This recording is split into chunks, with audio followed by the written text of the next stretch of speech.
Hello there, Ray here, and I'm joined by I'm a Chicken as well as Xrata. And today we'd like to show you guys a way to erase NBT tags from items in survival. This allows you to be able to get glitched out items which you normally cannot get in survival. This glitch first came into existence around 1.9, where you can insert a tipped arrow into an enchanting table, and if you had just one, it doesn't do anything, but if you had over two of them, and so it's something that's stackable, and then if you would shift click it in, it would make it so that the arrow that is placed inside would lose its NBT tag. It would come out with no NBT, which would come out these very strange looking arrows. And then I'm a Chicken showed me that it's possible for us to also use the fireworks that we get from 1.11 beyond. So essentially they change it so fireworks will have duration shown. And here you can see we got duration of 2. And she showed me that you can shift click these also inside enchanting tables. And this will remove the NBT data. This will allow you to get the old type of fireworks, similar to that we got in Protec, which are considered discontinued. But now you can get them using this trick. Then Xrota, I'm a Chicken, as well as myself, completed a whole list of all the different types of items you can apply this to, and these are all considered a rare type of glitched item. In most cases, when you remove the NBT tag of something, it goes back down to the default. But in some cases, that default item is pretty unique. So we got a list here. Let's go through some of them. So it's possible to get stacked pumpkins, and you can enchant pumpkins as well with the curses. So you can either curse of vanishing or curse of binding. And then when you have these type of cursed items, you can place them inside a crafting table. Now this can be done without needing to have any type of glitch to get stacked items. Pumpkins are just this way. And you can essentially remove the curse vanishing or curse of binding enchantment from the pumpkin. Now normally you cannot do this except if you would upgrade all the way up to 1.14 and use the grindstone. So if somebody's trying to troll you with some pumpkins, you can always grab their stash and go ahead and remove all the enchantments from it. Next on our list is the firework stars. And these are pretty cool because there's a lot of variation of them. But the one variation that they don't allow you to get in survival is the default variation. So if we go over here, if we have more than one, and then we shift click them into enchanting table, we will get the default one. This is just called a firework and there's no NBTs on it. And essentially this removes all the coloring from it. And normally the way you would make these is by using a colored dye as well as gunpowder. And essentially this is just a gunpowder then because it has no color. I really like these firework stars because they look unique. As well, if you go ahead and craft them into a firework like you normally would, you'll end up coming with a firework rocket, which is very similar to that if you don't use any of the firework stars at all. So here I got one with stars and one without. Even though they look exactly the same and they both say one NBT tag, because one uses a star and one doesn't, they don't stack.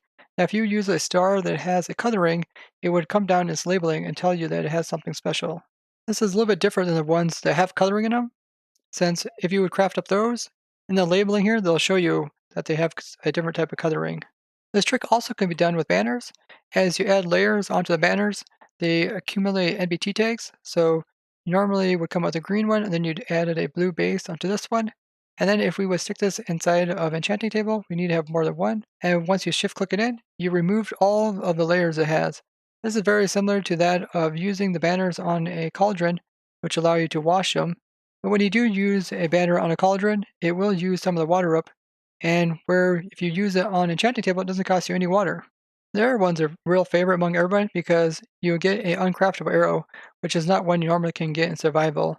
And these type of arrows pretty much act like a normal arrow. They don't have any special effects, unlike their counterparts which had special effects. Next up is the fireworks. It don't matter if you have duration 3, 2, or 1. They'll get converted back to the rockets, which are the default. These are similar to the ones that you can get in the creative menu, but you normally couldn't get them in survival. This also can be done to written books, as these are stackable as well as contain NBT tags. So you can take these up, and here I got a book with some text in it. And once you go ahead and you shift click one of them into the crafting table, it looks very normal, but there is a considerable difference. As you see, it does have no NBT tag, so it lost anything that you added to it. But when you open this up, you can see all it says at the very top is in red text, invalid book tag. And there's nothing else you can do with this book. There's no pages other than the first page here. This is pretty strange. I've had this occur to me in snapshots before, but never in a full release. So this is a real treat to be able to get this item in survival. Now, items that are renamed will also get NBT tags. So we look at this paper here, it's just a normal piece of paper that's been renamed. And essentially you can remove that. So if we have more than one, we can shift click them into here, and you can see it removed its tag. So now it's just like a normal piece of paper. So if anybody gives you some items that are kind of renamed, maybe they're trolled you with some items, somebody actually did that on the project server, I can now take my items and actually get them back. It should be really nice. So this next one here can only be done in creative. And these are spawn eggs. The spawn eggs that they have in the game are all with different types of NBT tags. Essentially, they're the same item, but different NBT. So if you would have one of these, you can take them into Enchanting Table. And maybe some servers you actually do have spawn eggs, but you can shift click them in and you'll get a default one, which is one that doesn't normally show up inside of a creative menu. And these spawn eggs don't summon in anything. And these are some of the ones that you're able to use to give them abilities to summon in different stuff if you want to in creative. The next one on our list here is the glass bottles that we collected in prior version. So in past versions, you could actually take glass bottles and brew them into a brewing stand and get glass bottles that essentially the game thought were supposed to be a potion, but they were just glass bottles. They really didn't have any use in survival other than the collecting. And we collect a bunch of these up on Prototype server, but you can actually take these to the enchanting table since they do have NBT tags. They are also stackable, and you can remove them. And essentially what you're going to end up with when you stick these guys in, you're just going to end up with a normal glass bottle when it comes out the other end. These last 5 that we have on the end here can be done in survival, but only if you had version 1.12 in your world. We went ahead and you collected up unstackable items in stacks. This is what we did on Protec. We collected a whole bunch of types of items that normally can't be stacked up, but using a glitch, we're able to stack them. So this consists of different types of potions. So we got the throwable potions, we got the normal drinkable ones, as well as the linger ones. And what you can do with these, pretty much if they're stackable, you can click them into the crafting table, and you'll come up with their uncraftable counterparts. So this potion is called a Splash Uncraftable Potions, and these don't even show up in the creative menu, but they come with 3 different variations. Now you can also do this with any type of enchantments. So anything with enchantments that's also stackable, you can stick it in there, and essentially what you're going to end up with is just a boring sword without enchantment. So that one's not so useful, but these are pretty cool because these are similar to like the uncraftable arrows, and they're going to be a lot of fun to collect them up on the Project server. Now last one here is enchanting books. If you have a normal enchanting book, it has the word enchanted book at the top as well as NBT tag telling you what type of enchantment's on it. But after you stick it into the crafting table there, you're going to end up with an enchanting book that has none of these NBT tags. Essentially, it's going to be an enchanting book that doesn't even have the golden text for the name, and you're missing all the information with enchantments. So it's pretty much just a glitched out book. Now, 1.13 maps are also given NBT tags, so we'll take a look at those in our 1.13 creative world.